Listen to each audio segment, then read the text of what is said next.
Hello everyone, it's Diane, and today I want to talk to you about mulberry paper.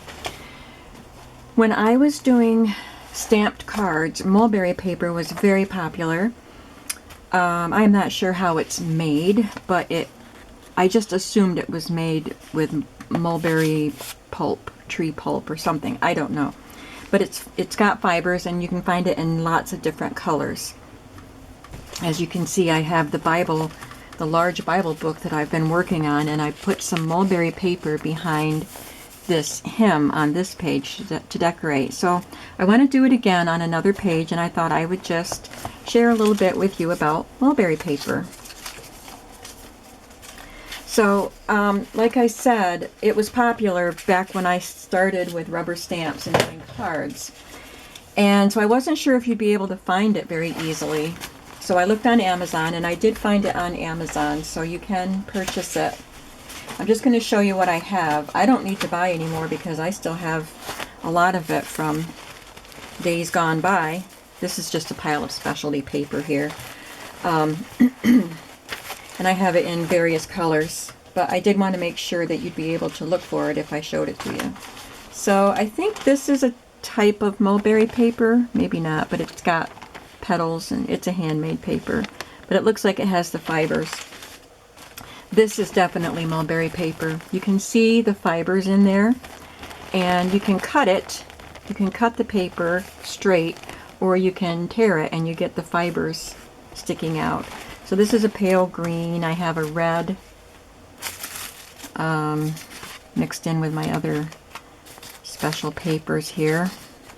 This is not mulberry paper, I don't think. There's a light color that I had. And a light purple, lavender or pale pink or something. It's very pale. Excuse me. There's that light peachy color. There's a mauve color. So I still have it because I always forget to use it. There's a pale blue. So if you've watched some of my videos recently, there's a pink. You've seen, and a dark blue.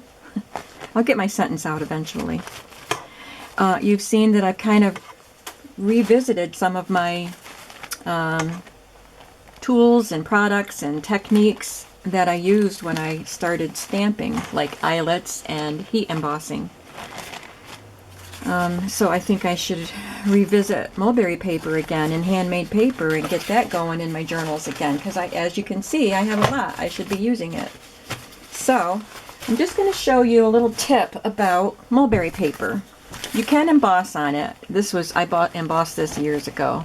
I would use a simpler design. This is supposed to be a fairy, but you can't really make out the details. But you can see how pretty the gold embossing looks on that paper. So I've got this from an old hymnal ready to go on this page, and I want to back it with this burgundy and mulberry paper because the paper here is mulberry or burgundy. So I'll just set this aside and out of the way because I'm going to use some water. I wanted to show you an easy way to tear mulberry paper. So I've got a little cup of water here and a paintbrush. And I want to make sure I get the size right, so I have my little hymn page here. And I'm just going to wet the edges of the paper.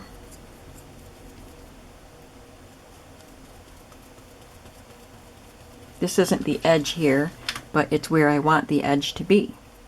Might need to be a little smaller.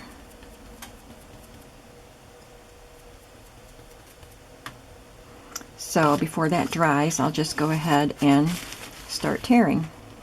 So I just kind of pull it off, and you get these really lovely fibers sticking out, and it looks very organic.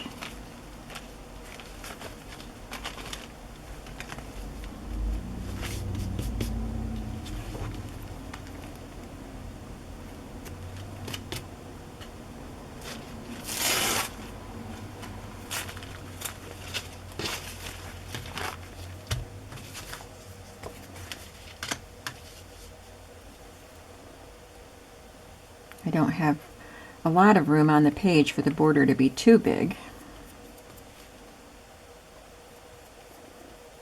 But it gives a nice, elegant finish.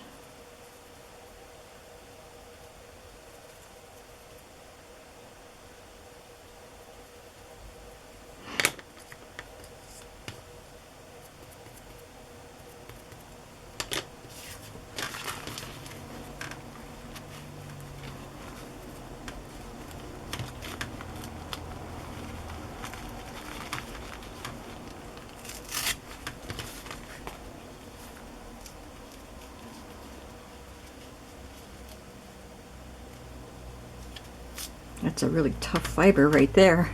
You see? I don't know if you could see. I don't know if I was in frame, but I had a tough time tearing that because there's a really long, tough fiber there. And now I would let the